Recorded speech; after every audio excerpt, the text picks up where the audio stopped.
இனிய காலை வணக்கம். நான் உங்கள் வடிவேலன் பேசுகிறேங்க. நம்ம இன்னைக்கு பழக்கங்களோட சீரீஸில் கடைசியான பழக்கமான சுய மதிப்பீடு அப்படிங்கிறத பற்றி நம்ம இன்றைக்கி பார்க்க போகிறோங்க. சுய மதிப்பீடு அப்படின்னா என்னங்க?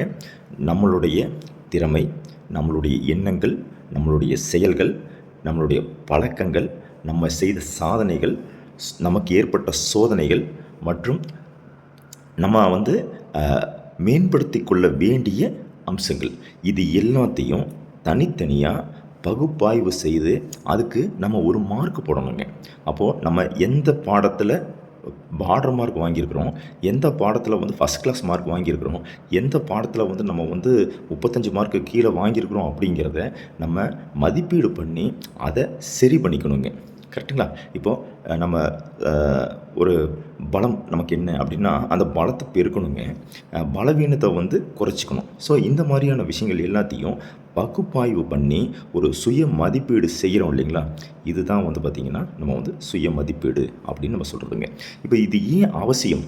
இப்போ இந்த சுய மதிப்பீடு எதுக்காக பண்ணணும் அப்படின்னு கேட்டால், முழுமையாக தன்னை உணராதவன் உலகை உணரமாட்டான்னு சொல்லுவாங்க இல்லைங்களா? முதல்ல நான் யார், என்னுடைய அம்சம் என்ன அப்படின்னு முதல்ல நம்ம உணர்ந்துக்கிறதுக்கு இந்த சுய மதிப்பீடு ரொம்ப ஹெல்ப்ஃபுல்லாக இருக்குங்க.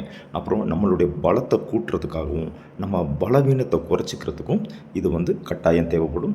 தவறுகளை திருத்திக்கிறதுக்கு இது கட்டாயம் வேணும். தன்னம்பிக்கை, பொறுப்புணர்வு, நன்றி உணர்வு, இது எல்லாமே நமக்கு இதன் மூலிமா நம்ம மேம்படுத்திக்கிறதுக்கு இந்த சுய மதிப்பீடு ரொம்ப ரொம்ப முக்கியமானதாக இருக்குதுங்க. இன்றைய நாள் உங்களுக்கு மிகவும் அருமையான நாளாகவும், உங்களுக்கு வெற்றி தரும் நாளாகவும், சிறப்பான நாளாகவும் எனக்கு இருக்குங்க. நன்றி, வணக்கம்.